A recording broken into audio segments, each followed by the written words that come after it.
for just one time I would take the Northwest Passage to find the hand of Franklin reaching for the Beaufort Sea, tracing one warm line through a land so wide and savage, and make a Northwest Passage to the sea. Buenas tardes, amigos y amigas, ¿cómo están? Bienvenidos y bienvenidas a esta tarde de turba, esta tarde que nos reúne acá en este fogón que hicimos a pesar del calor, para hablar, creo yo, de una de las historias más increíbles y misteriosas que tiene la humanidad. Y mirá, si tiene historias la humanidad, que esta es una de las más increíbles. Antes que nada, voy a saludar a mi compañera y amiga la Negra Solsa, quien me va a acompañar en esta historia, obviamente. Así es. ¿Qué tal? ¿Qué tal? Buenas tardes a todos.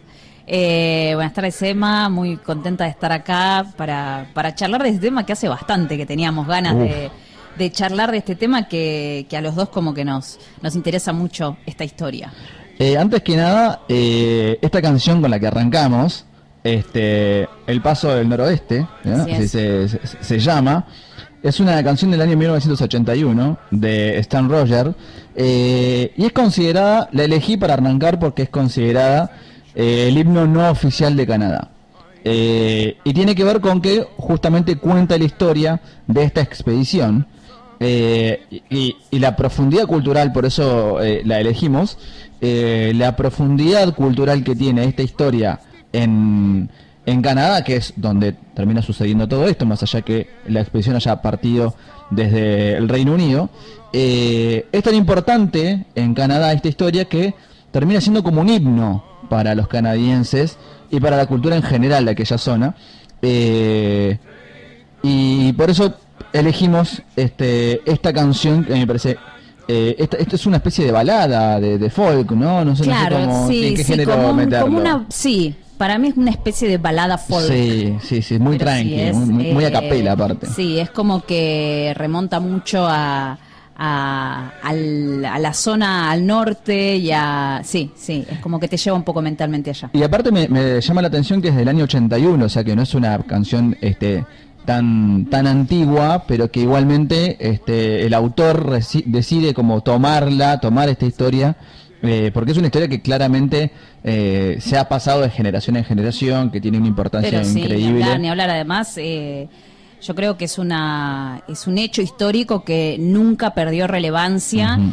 Que se hicieron muchísimas expediciones, muchísimas búsquedas durante todo el siglo XX también, y se siguen haciendo, así que creo que es algo que se mantiene muy vigente, sin duda. Estamos hablando como para ir metiéndonos en tema, para los que no conocen la historia, vamos a hablar de la expedición Franklin, de John Franklin, que un poco lleva su nombre porque es el que capitanea, Franklin el que capitanea toda la expedición, más allá que iban con 2 barcos. Exacto. Y partiendo en 1845 desde el Reino Unido. Así es. Buscando un paso desde el Océano Atlántico hacia el Océano Pacífico. ¿Por qué buscar ese paso ahí? Básicamente porque las rutas navegables solo eran para cruzar para el otro lado, dar toda la vuelta por la parte de abajo de África. Exacto. O cruzar por el canal de Beagle, por el sur, entre Argentina, digamos, entre Tierra del Fuego y Antártida. Exacto. O sea que la única, desde el lugar de los ingleses, los británicos, diciendo, bueno, ¿cómo podemos hacer para cruzar hacia el otro lado de manera más simple? Vamos por arriba, ¿no? Digamos. Sí, se venía buscando ya bastante durante el siglo XVI, siglo XVII, venían los españoles, los portugueses, explorando bastante, en la búsqueda de algún paso, no tan al norte, no desde allá, sino más por la zona de Centroamérica, pero bueno, no, ya para el año 1800 más o menos ya habían llegado a la conclusión de que por ahí no era. Claro. Aparte tengamos en cuenta que antes no existía el Canal de Panamá. Por lo tanto, cruzar por el medio del Canal de Panamá se empieza a construir en 1901 y se inaugura en 1914. O sea que faltaban unos cuantos años para que llegue ese momento y para que ese canal pueda hacer de conexión entre el Océano Pacífico, que creo que hoy es la ruta navegable más común, digamos, ¿no? Para los barcos que cruzan de un lado al otro. Seguro. Pero bueno, la intención, buscar un paso por el norte. Totalmente. Además, también había un poco una segunda intención en todas las expediciones que fueron partiendo a lo largo del siglo XIX, que fue terminar de cartografiar la zona del norte de Canadá. Había mucho que se desconocía, de hecho la expedición de John Franklin, uno de los objetivos era terminar de cartografiar un poco la zona, bueno, donde finalmente los barcos quedaron. Y entonces, bueno, yo creo que por eso también no se tenía una idea real de la dificultad que podía representar encontrar un paso del noroeste por la región ártica, ¿no? Quizá pensaban que podía llegar a ser un poco más simple. Es una historia que está repleta de misterio. Y empecemos porque historias de gente que se perdió en algún lugar, en una selva, hay un montón, ¿no? Totalmente. Ahora, yo creo que una de las cosas que más me impactó de esta historia es la cantidad de gente. Exacto, sí. Porque no se perdieron 3 tipos, que vos decís, tipo, bueno, se perdieron 3 en la selva amazónica. Y bueno, anda a encontrarlos, sí, ¿no? Sí, estoy de acuerdo. 129 tripulantes, o sea, 129 personas en 2 barcos, perdidos en el medio de la nada. Y ahí es donde empieza como a tomar un poco de color la historia, porque es en qué condiciones quedaron varados, qué pasó con ellos después. Exacto. ¿Y qué sabemos a hoy o lo que se supo hace muy poco? Exactamente. Se fueron haciendo, después vamos a entrar en mayor detalle, se fueron haciendo muchos descubrimientos a lo largo de la segunda mitad del siglo XIX, todo el siglo XX, y se fueron encontrando como partecitas de rompecabezas y a raíz de eso se pudo reconstruir un poco de lo que pudo haber sucedido con la expedición. Un poco, no todo. Claro. Y bueno, pensemos que recién en el año 2014 y en el año 2016 es cuando se encuentran los barcos, ¿sí? Ese es sin duda el último descubrimiento. Si quedaba alguno, igual todavía quedan muchas cosas, ¿no?, por descubrir. Y tampoco los barcos pudieron dar muchas respuestas, pero imaginémonos lo complicado que es explorar esa zona para que los barcos tardaran tantísimos años, más de 150 años, en poder dar con ellos.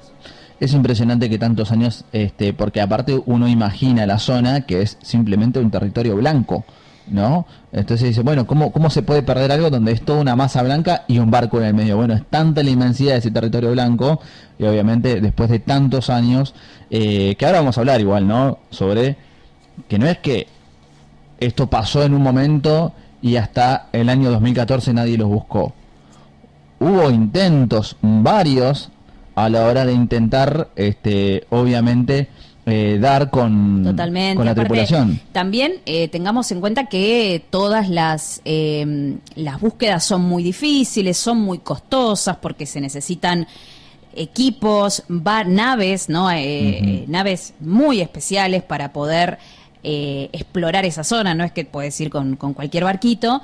Y yo creo que hubo en gran parte mucho aporte de los testimonios de los mal llamados esquimales, ¿no?, los inuits, que son los pueblos autóctonos de esa región, de la región más al norte de Canadá. Y creo que los testimonios de los inuits fueron guiando mucho las áreas de búsqueda, y bueno, fueron reduciendo paulatinamente hasta que se pudo cercar bien un área de búsqueda y se pudieron encontrar los barcos, ¿no? Yo creo que ya estamos en un momento de poder arrancar a pensar en por qué, primero por la elección de la tripulación, ¿no? ¿Quién era Franklin?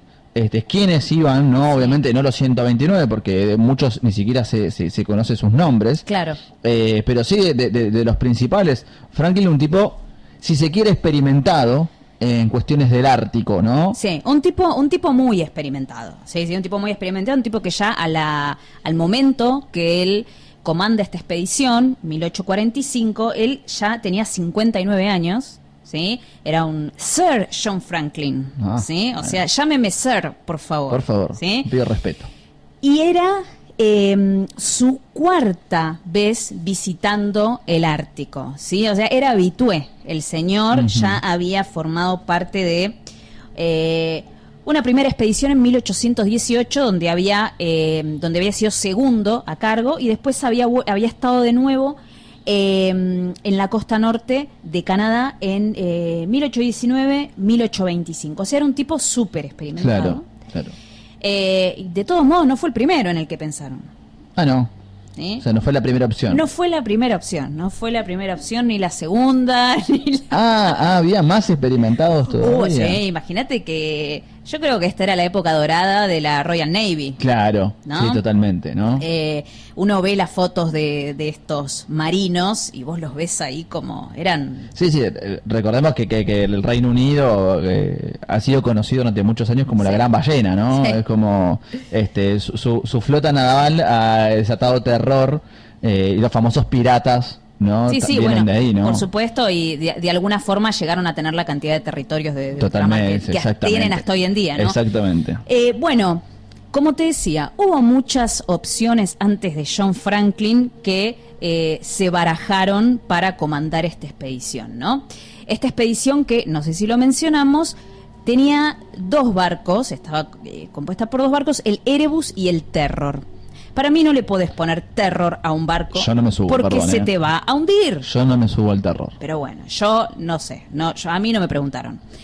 Entonces, bueno, además de Franklin, que fue el que finalmente fue elegido como para comandar la expedición, antes de él, ¿sí? Antes de considerarlo a él, una de las opciones fue James Fitzjames, ¿sí? Que bueno, lo querían a él para comandar la expedición, pero a la Royal Navy no le terminó de gustar porque era muy jovencito, tenía 35 años. Mirá. 35 años. Entonces al final a él lo terminan poniendo como segundo a cargo del Erebus, ¿sí? O sea, Franklin, que era el comandante de la expedición, era también el capitán del Erebus, y James Fitzjames era quien era, digamos, el segundo a cargo. Y Francis Crosier fue quien también fue un candidato para comandar la expedición, pero yo no encontré más información. Es que él declinó el ofrecimiento por modestia. ¿Perdón? Por modestia, no sé, habrá dijo, sentido... No me lo merezco. Habrá sentido que no... Síndrome del impostor. Exactamente, pero igual le terminaron enchufando el Terror a Crosier, ¿sí? Así que igual fue. Sí. Igual fue, ¿sí? Entonces así es como parte, ¿sí? La expedición con 24 oficiales y 110 hombres, ¿sí? El 19 de mayo de 1845, o sea que creo que una expedición taurina, podríamos decir que sí. Que fue 24 oficiales y 110 hombres. Primero enfilan para Groenlandia, ¿sí? Ahí hacen un poco de reabastecimiento, mandan unas cartitas, también llevaban algunos animales que los achuraron ahí para llevar cosas frescas. Bueno, y acá pasó algo muy interesante, que a mí me hizo acordar mucho lo que pasó con otro gran misterio, que es el del Paso Dyatlov. Claro. Porque cuando ellos están por esta zona, están atravesando Groenlandia y paran ahí, 5 hombres abandonan la expedición porque estaban enfermos, entonces vuelven a Inglaterra 5 hombres. ¿sí? Y es así como queda finalmente compuesta la expedición de 129, ¿sí? En vez de los 134 que decíamos al principio. Claro, ¿sí? A Groenlandia incluso van con un buque de compañía. Exacto. ¿No? Que es el que después los devuelve a los otros 5 al Reino Unido. Y también es el último contacto con sus seres queridos, ¿no? Porque ahí reportan con cartas y demás, o sea, es el último registro que se tiene, por lo menos directo, de muchos de los marineros para su familia, porque, bueno, todavía estaban como en la primavera, si se quiere, del viaje, claro, ¿no? En la primera parada, sin ningún problema, sin inconvenientes, pero con esta situación de que 5 hombres abandonan, casi como una especie de ver un futuro bastante complicado, de decir, bueno, por suerte, imagínate siendo después esos 5 hombres decir de la que zafamos, ¿no?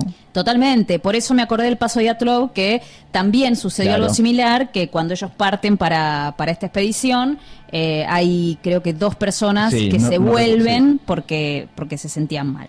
Así que bueno, sí, no era la hora.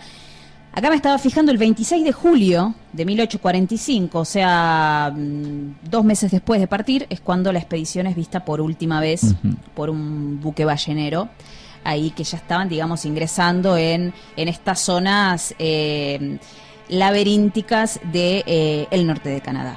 Claro, porque en ese punto hacen tiempo para esperar que las condiciones estén dadas para poder avanzar sobre esa zona. Exactamente. O sea, tengamos en cuenta que lo que decíamos un poco antes, que es una zona muy climatológicamente muy complicada, por eso siempre a las expediciones van un poco corriendo con el clima, ¿no? Porque es muy cambiante y es muy complicado. Imaginémonos que una tormenta allá no debe ser una tormenta acá, además zonas totalmente inhóspitas, kilómetros y kilómetros y kilómetros de nada. Entonces, bueno, hay que tener otras precauciones, ¿no? Y sí, seguramente es cierto que cuando ellos estaban ahí por entrar estaban parados esperando mejores condiciones para avanzar por el norte de Canadá. Hay un punto que es claramente importante en la historia, creo que es el que desata todo esto, que es la parte en donde los barcos ya no pueden avanzar, porque yo escuchando relatos y leyendo decían algo así como la referencia era básicamente el hielo los agarró, casi como si hubiese salido una mano desde el mar, más o menos, sí, y agarró los barcos y los dejó detenidos en un punto geográficamente muy complejo, y ahí es donde se desata, donde se empieza a desarrollar la otra historia, la otra parte de la historia. Totalmente, acá se empieza a complicar. A ver, hay que destacar que igual eran señores barcos, sí, eran señores barcos. Empecemos que ya tenían, como habíamos comentado,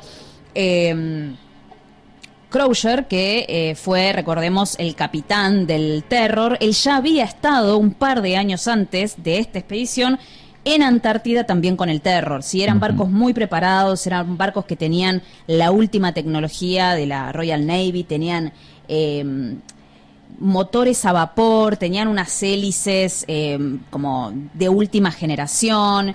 Estos motores a vapor eran como una adaptación de algo que, digamos, de un motor de locomotora, ¿sí? También tenían un sistema de calderas muy, muy de vanguardia, tenían un sistema también para desalinizar el agua, o sea, estaban muy preparados. Sí, de hecho, estaban muy preparados, muy bien equipados los barcos, ¿sí? Pero la naturaleza...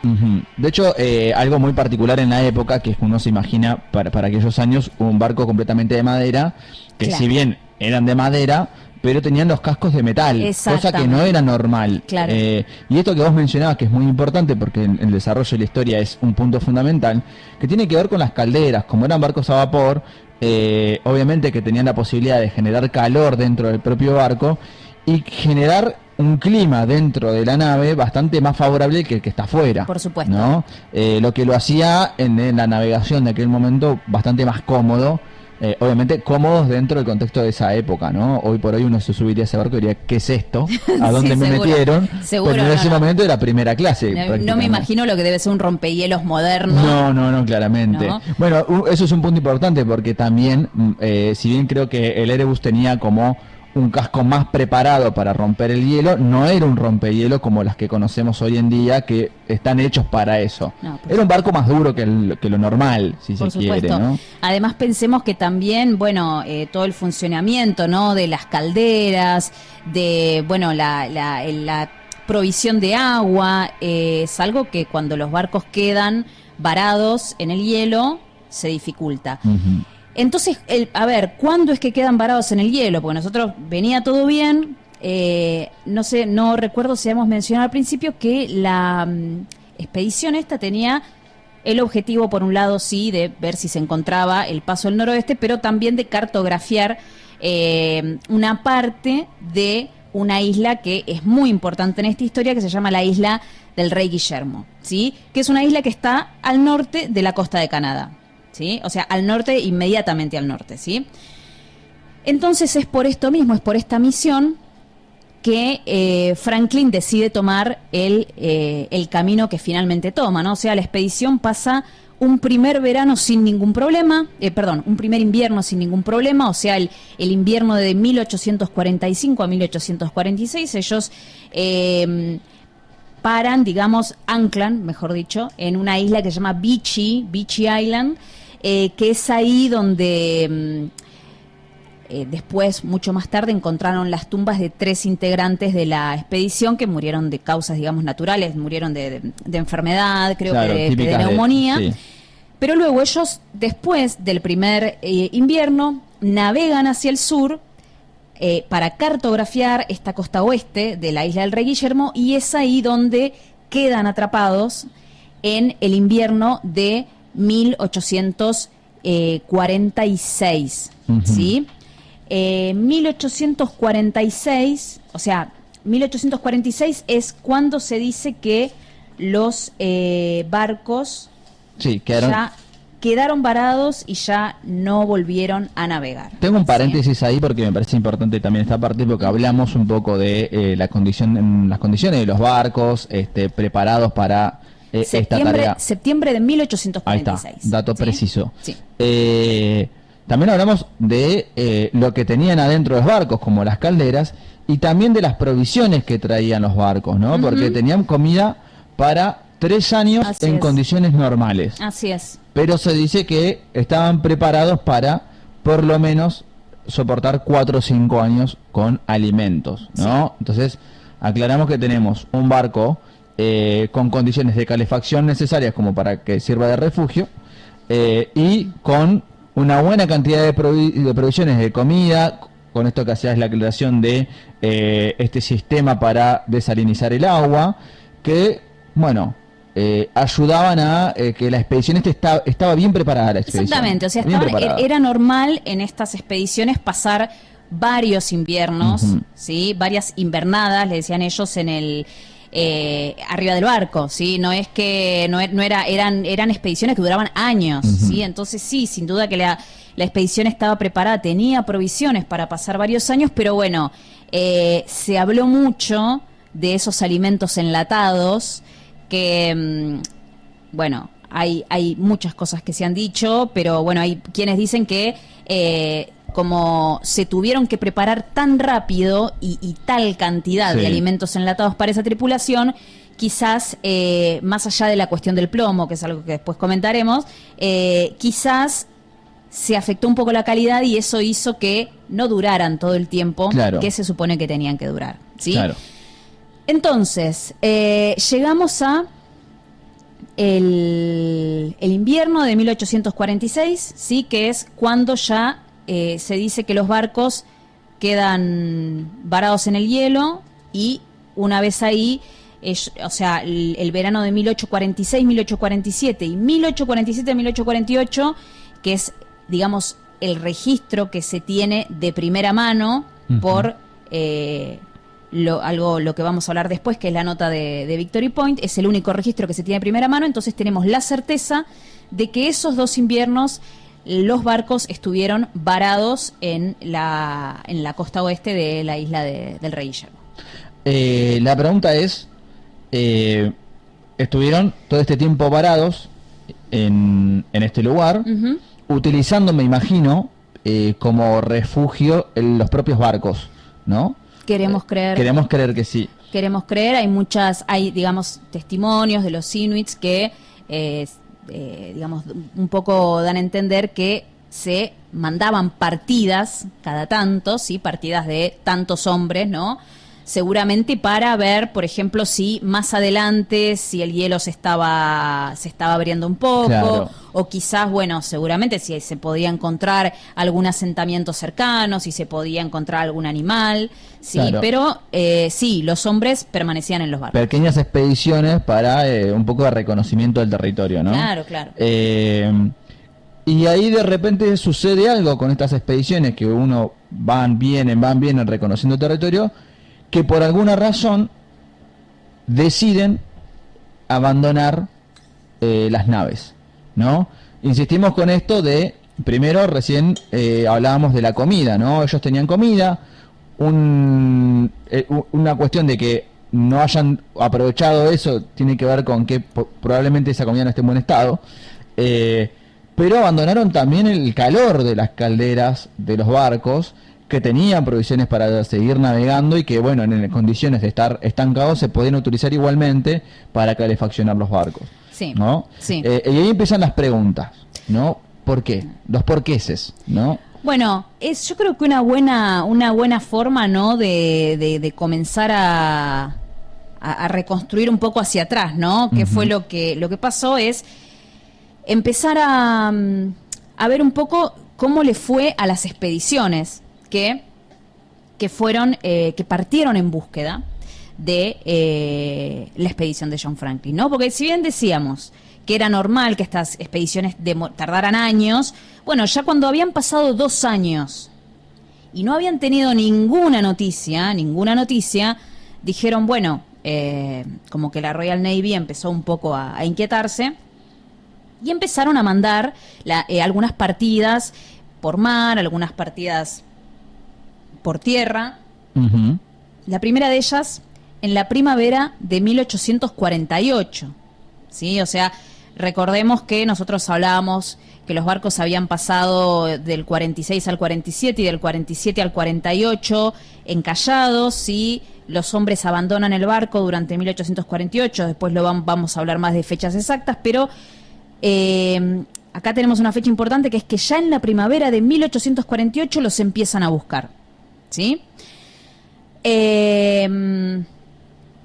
Es aquí, por esta época, que se hace muy famosa la figura de Lady Franklin, ¿sí? Ella estaba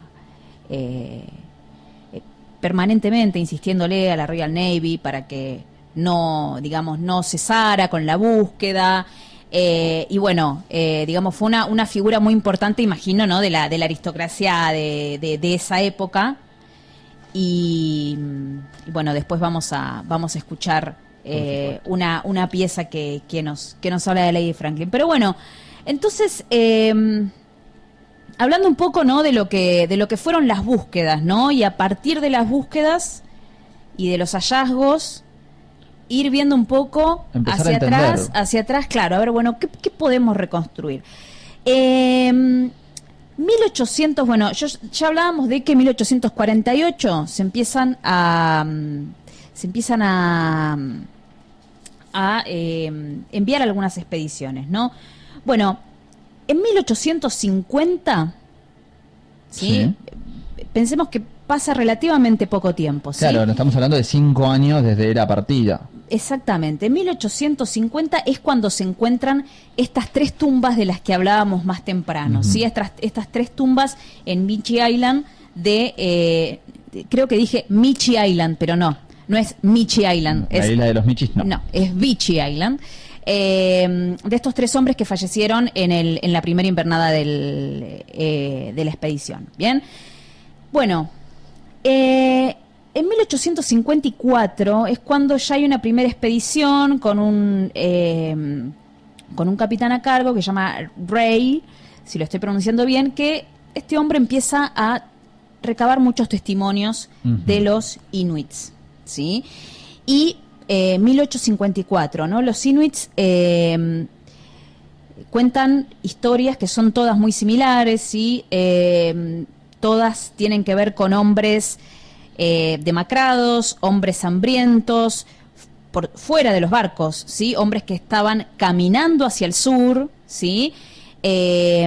La última noticia que le dan los inuits a este capitán, a Ray, es que habían visto una partida de entre 35 y 40 hombres que habían muerto de hambre en la costa norte, a lo largo de la costa norte de Canadá, ¿sí? Entonces esto permite de alguna forma reconstruir que alguna parte, por lo menos de la expedición, habían abandonado los barcos, habían terminado de cruzar la isla del rey Guillermo. Esto viendo un mapa se entiende fácil, y esto estaba, digamos, todo congelado. Entonces cruzan un pequeño estrecho que había y continúan bajando por la costa de Canadá hacia, digamos, lo que sería el territorio ya del norte de Canadá, ¿sí? Bueno, como consecuencia de todos estos testimonios y del paso del tiempo, la Royal Navy declara oficialmente fallecidos a los miembros de la expedición el 31 de marzo de 1854, ¿sí?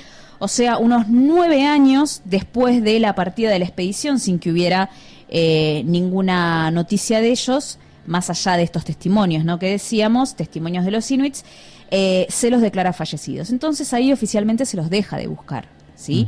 Y es ahí cuando Lady Franklin, ella personalmente costea una expedición, ¿sí?, la expedición de McClintock, para buscar a su marido, ¿sí?, a su marido John Franklin, que no había vuelto.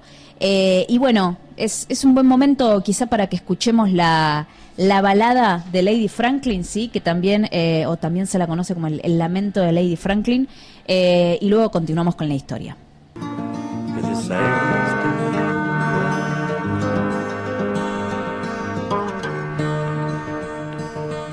Lady Franklin Lament, esta balada fue escrita en 1850. Esta versión es de Pentangle, o por lo menos creo que así se pronuncia esta banda. La pueden buscar como Lord Franklin porque popularmente se conoce así la canción, aunque su nombre original es Lady Franklin Lament, que justamente hace referencia a esta mujer, esposa de Lord Franklin, quien fue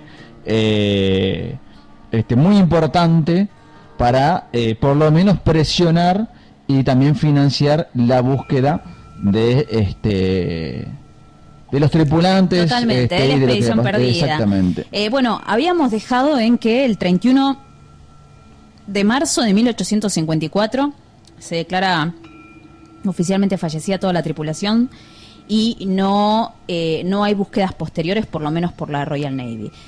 Y sin embargo es después de 1854 cuando para mí sucede el mayor descubrimiento, sin duda, que lo realiza esta expedición que decíamos que costeó Lady Franklin, la expedición de McClintock, ¿sí? Esta expedición en 1859 es la que descubre en la isla del Rey Guillermo, ¿sí?, esta isla que decíamos que es donde sucedió todo.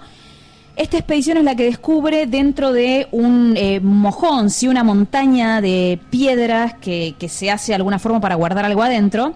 Descubren ahí la nota de Victory Point, ¿sí?, que es lo que mencionábamos antes, la única información de primera mano que se tiene de la expedición, ¿sí? Esta nota, que ahora vamos a leer la traducción. Esta nota lo que se observa es que es un formulario, ¿sí?, un formulario del almirantazgo, sobre el cual se escribe, hay una nota escrita y fechada en 1847, y después hay otro texto escrito en los márgenes, ¿sí?, porque no quedaba más espacio, que está fechado en 1848, ¿sí? Perdón, esto quiere decir que alguien escribió en un momento y más adelante regresó o agarró esa misma hoja y escribió tiempo después. Exactamente, y más adelante volvió, o sea, dejaron la nota, claro, dejaron una primera nota y posteriormente volvieron a ese lugar y dejan y escriben la segunda nota en el mismo lugar.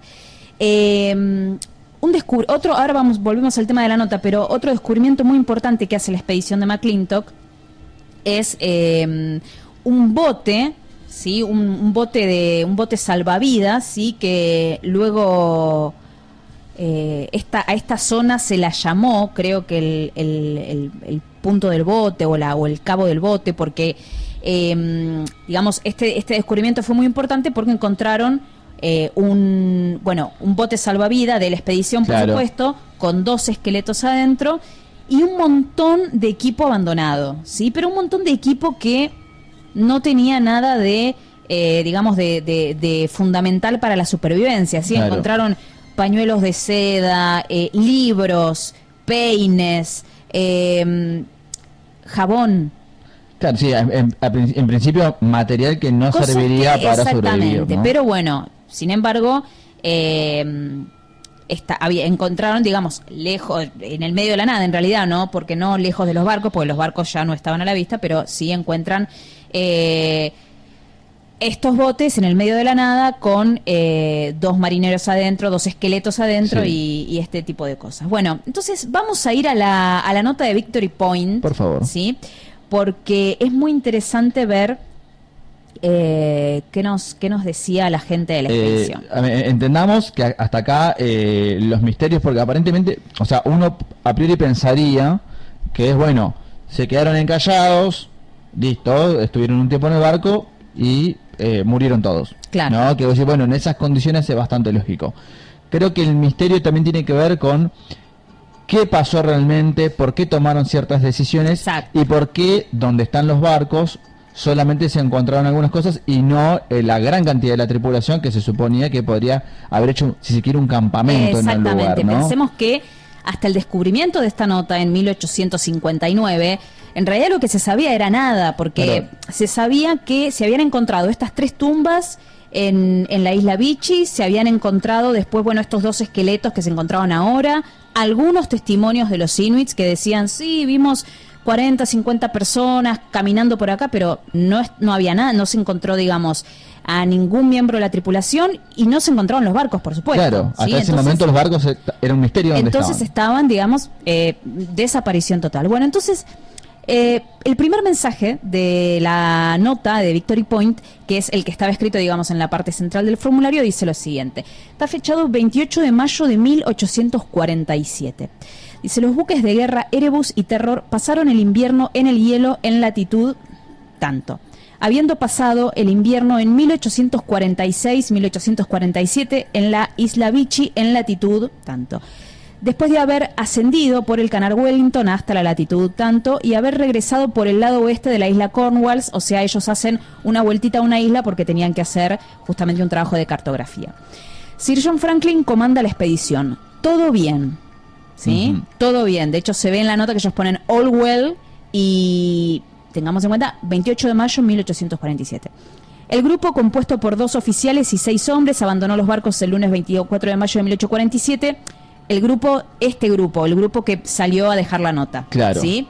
Hasta este entonces la expedición todavía permanecía en los barcos. Y, bueno, lo firman los oficiales que fueron a dejar la nota. Hasta ¿sí? ahí entendemos que están varados, pero Exacto. en los barcos, o sea, todavía habitando los barcos. Exacto, hasta y aquí que hasta que habían pasado, como dicen acá, el primer invierno en la isla de Vichy y un segundo invierno, el invierno del 46 al 47 en la costa en la costa de la isla del Rey Guillermo. Pero hasta acá no había nada para preocuparse porque, bueno... Claro, era básicamente esperar al deshielo y seguir viaje, ¿no? Exactamente. Algo normal.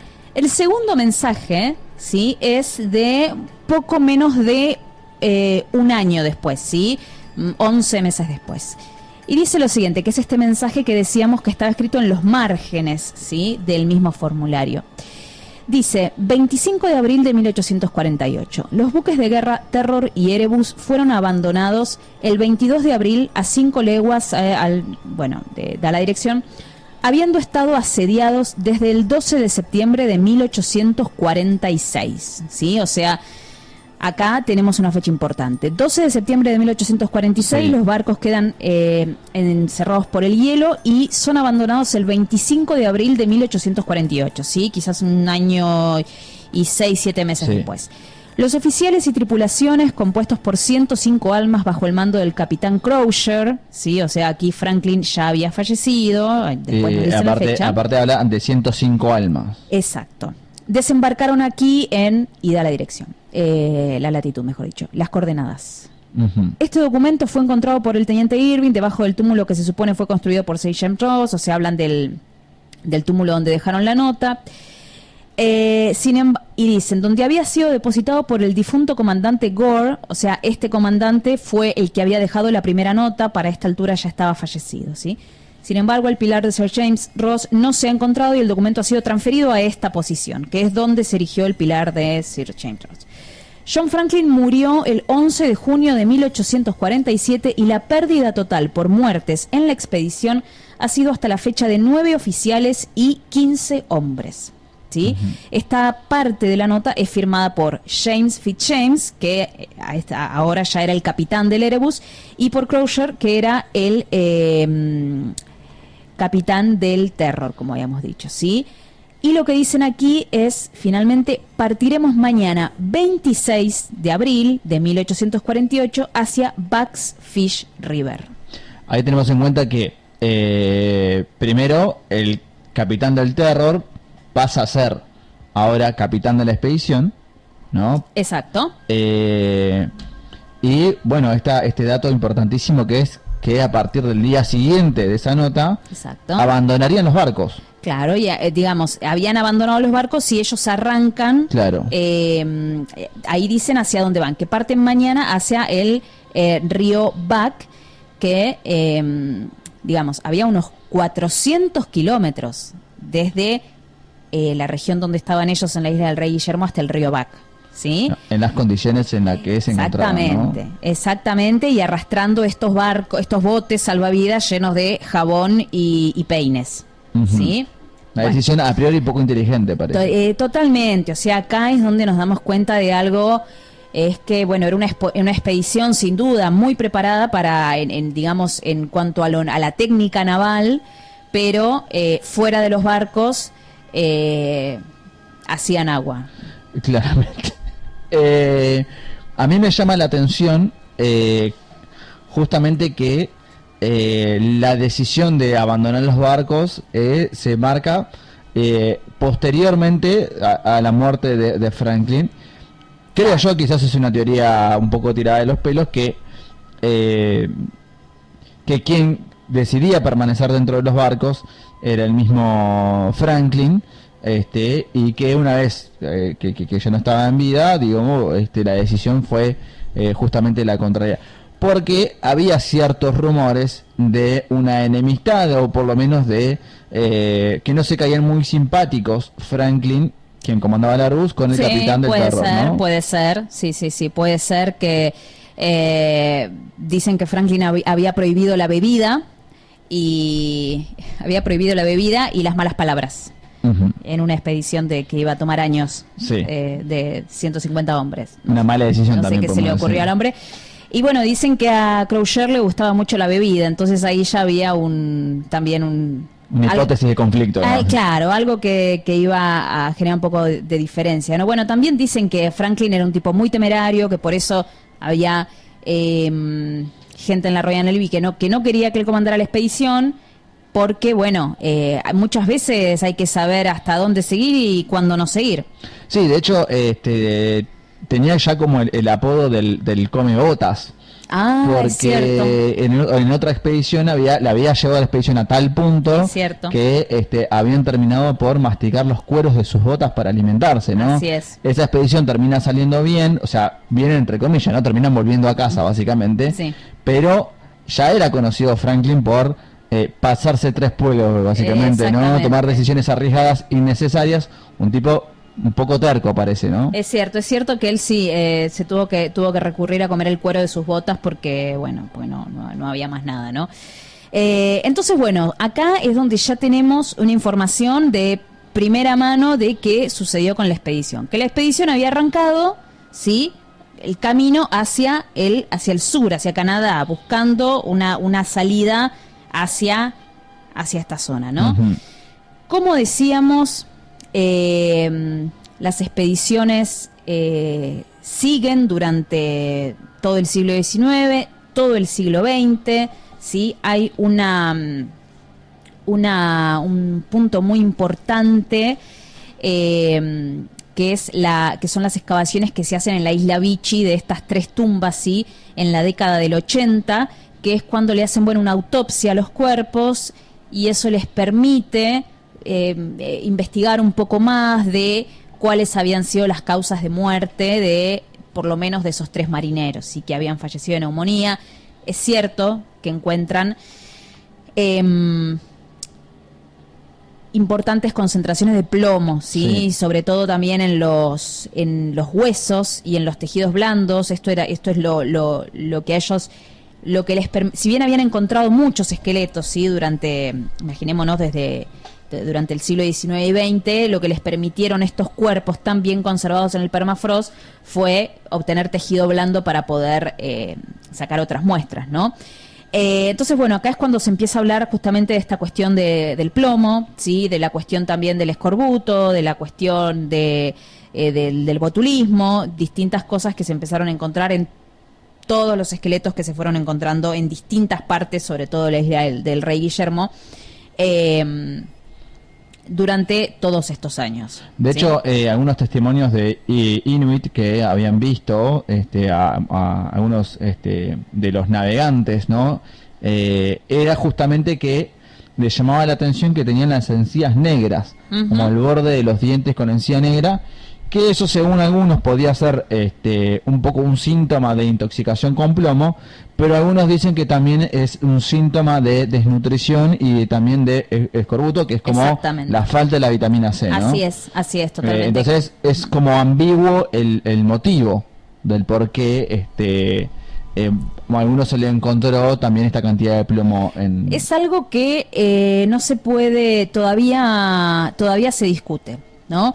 Algo interesante de una de las expediciones que recabó muchos testimonios de los inuits, ¿no? Que me pareció muy interesante, es que algunos inuits dicen que muchos sobrevivientes, ¿sí? Que la mayoría de los sobrevivientes, que gran parte, ¿sí? De la tripulación todavía había sobrevivido más allá de 1848 y que lograron que al menos uno de los barcos pudiera navegar hacia por la costa oeste de la isla de Rey Guillermo y hacia el sur, ¿sí? Por eso quizás dicen que es una de las teorías de por qué los barcos se encontraron tan alejados uno del otro y por qué uno de los barcos se encuentra anclado y el otro no, ¿sí? Entonces, bueno, esto en definitiva permite de alguna forma, a través de testimonios de los inuits, ¿sí? Concluir que quizás los hombres estaban vivos hasta más allá de 1851, ¿sí? Recordemos igual esto que habíamos comentado anteriormente, yo no sé si esto fue fuera del aire, pero otro testimonio de los inuits, lo que dice es que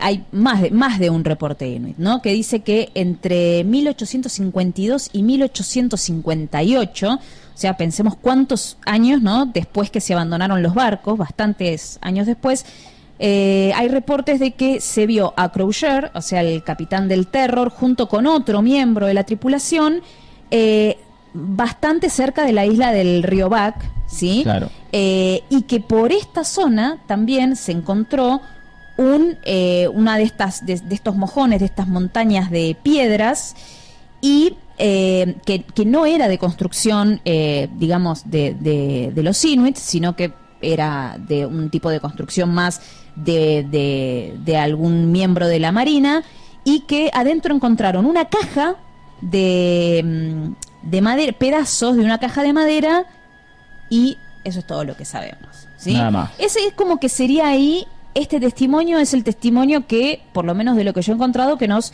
da como la supervivencia más larga, ¿sí? De alguno de los miembros de la tripulación. Recordame, porque ahora no recuerdo, porque para esa altura ya habían suspendido la búsqueda, ¿no? Y sin embargo estaban vivos todavía. En 1854 a ellos los dan por muertos, ¿sí? 31 de marzo. Los dan por muertos, ya ahí suspenden la búsqueda, pero los empiezan a buscar en el 48. Claro. Y en el 48 sabemos que estaban vivos por las notas de Victory Point. Claro. ¿Sí? me parece que yo quiero abrir la puerta a los misterios o a las preguntas. Sí, ¿no? sí. Porque hay muchas preguntas. La primera ya la vimos desarrollando un poco acá, que tiene que ver con la comida. O por qué abandonaron los barcos, ¿no? Totalmente. Que tiene que ver con el principal campamento, ¿no? Una de las teorías que se dice que por el motivo por el cual abandonaron los barcos es que justamente la presión del hielo estaba haciendo fuerza contra el casco de los barcos, y que ya, obviamente, gente experimentada en estructuras navales se daban cuenta que el barco no iba a resistir mucho más tiempo y en cualquier momento iba a romperse, entrar el agua y hundir las embarcaciones. Esa es una de las teorías de el por qué abandonaron los barcos, a pesar de que, lo que ya dijimos, las condiciones de ahí adentro eran mucho mejores que las de afuera, ¿no? Todo esto es una teoría. Por supuesto, también tenemos que contemplar ahí en qué estado estaba la comida que ellos tenían, ¿no? Exactamente. Porque decimos, bueno, tenían comida para 3 años. Andás a ver cómo estaba esa comida. Exactamente. Por algo se han encontrado entre todos los hallazgos que se encontraron, que mencionábamos, ¿no? Se encontraron, un montón de objetos de la tripulación, se encontraron cuerpos y se encontraron digamos, esqueletos, y se encontraron también como restos de campamentos, ¿no? De todo este trayecto que hizo la tripulación una vez que abandonó los barcos. Entre todo esto se encontraron muchas latas de comida sin consumir.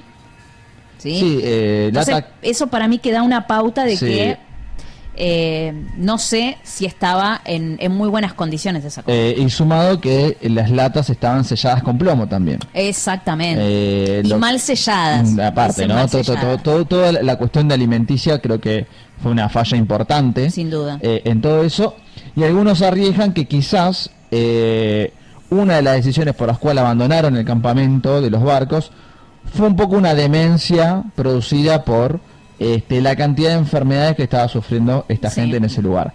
Recordemos, y ponemos en contexto, en el medio de la nada, en el medio del hielo, con la luz cegadora del sol pegando contra la nieve. O las noches eternas. O sea, creo que nadie puede salir cuerdo de eso, ¿no? Sí, totalmente. Completamente desorientados, y creo que esa combinación de cosas, creo que de alguna forma llevó a la desesperación de tratar de salir de ese lugar como sea, por más que esa no sea la mejor idea, ¿no? Totalmente. Bueno, algo que hablábamos también fuera del aire es que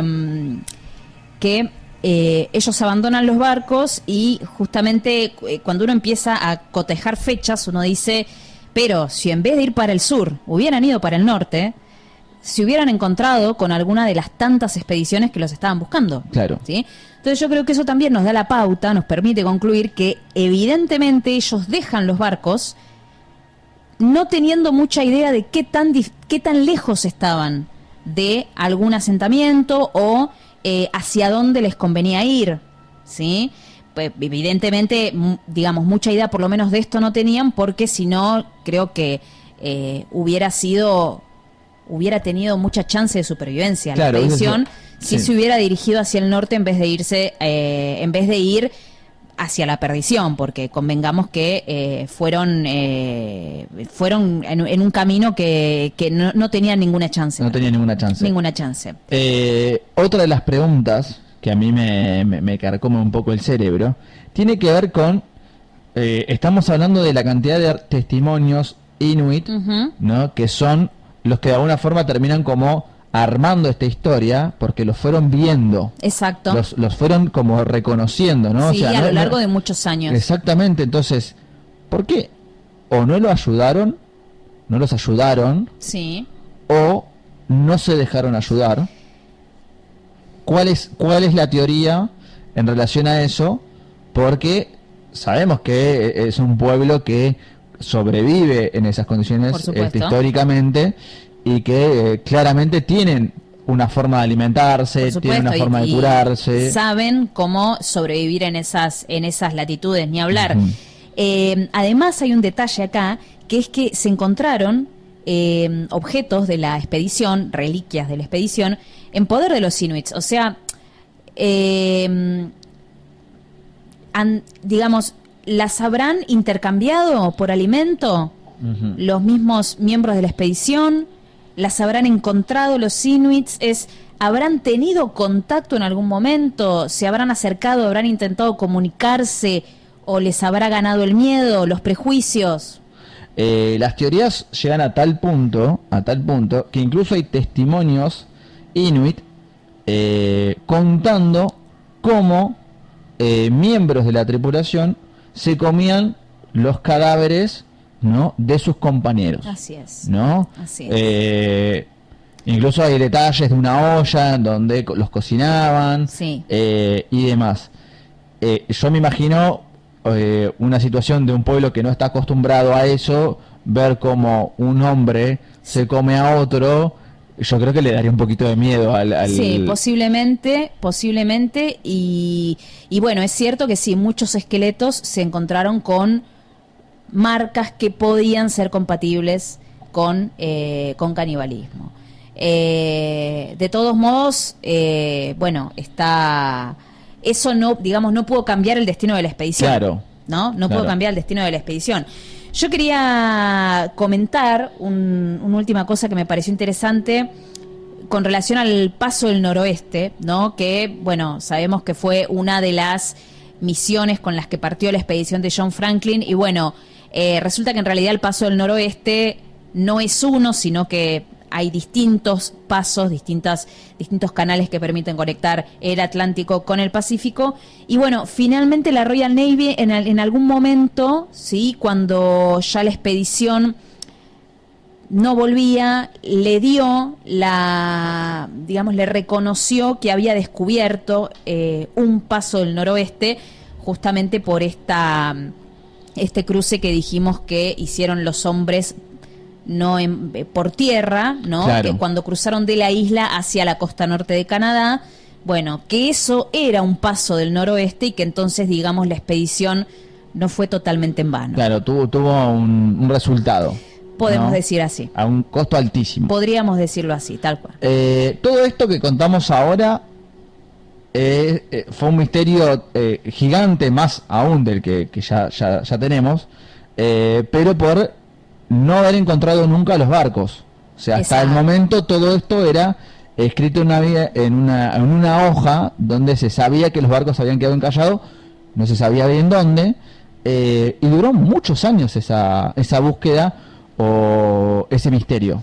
Sí, sí, pensemos que se pueden encontrar relativamente hace poco los barcos, en 2014, 2016, y se repartieron un poco las reliquias con Reino Unido, porque Reino Unido quería su parte, por supuesto, pero bueno, los restos de los barcos pertenecen a Canadá y a los Inuits, porque todo ese territorio es como una gran reserva Inuit y se le entregó a los Inuits hace no muchos años. Y sí, lo que se descubre en los barcos es que se los encuentra en relativamente buenas condiciones. Como decíamos antes, uno se encuentra anclado, el otro no, y uno tenía digamos, más signos de una avería importante en el casco y de haberse hundido. Pero bueno, se encontraron un montón de cosas. No se encontraron cuerpos en el interior de los barcos, justamente eso nos da la pauta de que confirma que los barcos fueron abandonados. Pero lo que no se puede encontrar todavía es, digamos, la bitácora, el diario oficial de la tripulación. Claro. Que es, bueno, lo que se continúa buscando. Claro, que la bitácora básicamente es el libro de la ruta de viaje, digamos, todo el diario de lo que sucedió, que es lo que se busca porque se supone que que ahí estaría escrito el motivo por el cual encallaron, o un poco relatar, darle un poco de luz a esta historia. Exactamente. El problema es quién tiene la bitácora, en dónde está y por qué estaba perdida. Exactamente. Uno pensaría, bueno, hay quienes piensan, digamos, que tendría que estar en la tumba de Franklin, pero claro, en realidad cuando Franklin murió todavía no se habían abandonado los barcos, entonces habría que ver si esos diarios estarían, como decíamos hace poco, con los últimos supervivientes de la expedición. Bueno, son muchas preguntas que todavía están por responderse, ¿no? Y espero que en algún momento podamos tener una respuesta, se puede encontrar eso. La verdad que a mí me fascinaría poder leer ese diario. Hay una historia de hace muy poco de un documentalista que dice haber visto algo parecido a la tumba o un formato de una tumba desde el aire. Así es, sí. Sí. Pero que aparentemente se olvidó de anotar las coordenadas. Sí, hay un documental, es cortito, creo que es una hora, es de Nat Geo, está ahí en Disney Plus, y efectivamente se llama Lost in the Arctic. Trata de un señor que es historiador y él estudió esta expedición toda su vida. Entonces él estaba en el 2015 sobrevolando la isla del Rey Guillermo buscando la tumba de Franklin, porque él quiere encontrar la tumba de Franklin, y ve desde el avión, sería una avioneta supongo, ve algo que podía aparecer y no se anota las coordenadas. Entonces, bueno, lo que tratan de hacer en este documental es con un gran equipo y un montón con un guía inuit también, y con, bueno, hablando equipo en tanto tecnología y equipo en tanto humano, ¿no? Dicen, bueno, vamos a buscar en una parte que les había quedado como por rastrillar, que tenía que estar ahí, y bueno, les ahorro el documental, no lo encuentran. Al final no encuentran la tumba de Franklin, pero bueno, seguramente es algo que se sigue buscando y se va a seguir buscando, y los restos de los barcos también, ¿no? Por supuesto, debe haber mucho por descubrir ahí. Hola chiques, les escucho con atención mientras preparo ñoquis de sémola. Es una excelente propuesta presentar estos casos históricos y misteriosos, nos dice Ana Laura. Vamos a hacer este tipo de contenido. Vamos a ir presentando casos.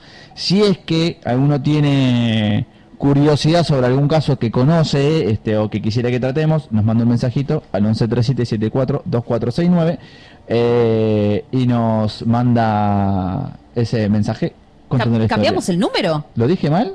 Dijiste dije cualquier cosa. Número. Seguramente dije mi teléfono. Bueno, van a mandar un mensaje. 1137594159. Es lo mismo. 4 off, mira, yo... Bueno, nos mandan un mail a laturbaproducciones@gmail.com. Totalmente, o nos mandan un mensajito @ Radio La Turba. Pedimos disculpas, sí. Estamos agotados de tanta investigación. Yo ayer aterricé, estuve en Canadá. Aparte, imagínense que nos teníamos que acordar todo esto. Un montón. O sea, que algo se tenía que correr de la memoria. Somos gente grande. Por favor, gente. Bueno, nos mandan mensajitos, ya tienen el número agendado. Es obvio que lo tienen agendado. Por supuesto. Y nos mandan un mensaje con las historias que quieren que contemos. Igualmente nosotros estaremos buscando historias para contarles. Desde ya. Espero que les haya despertado la curiosidad de ir hasta el frío más frío a buscar una tumba. Quedamos subidos en Spotify, ¿no? En algún momento. Vamos a subir esta historia a Spotify en formato podcast para que ustedes la puedan escuchar y la puedan disfrutar con mucha tranquilidad.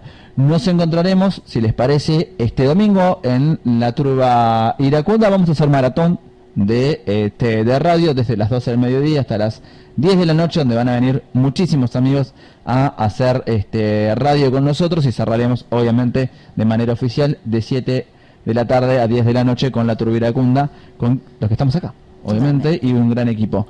Solsa, fue un placer hacer episodio. Igualmente. Chao, gente querida, gracias.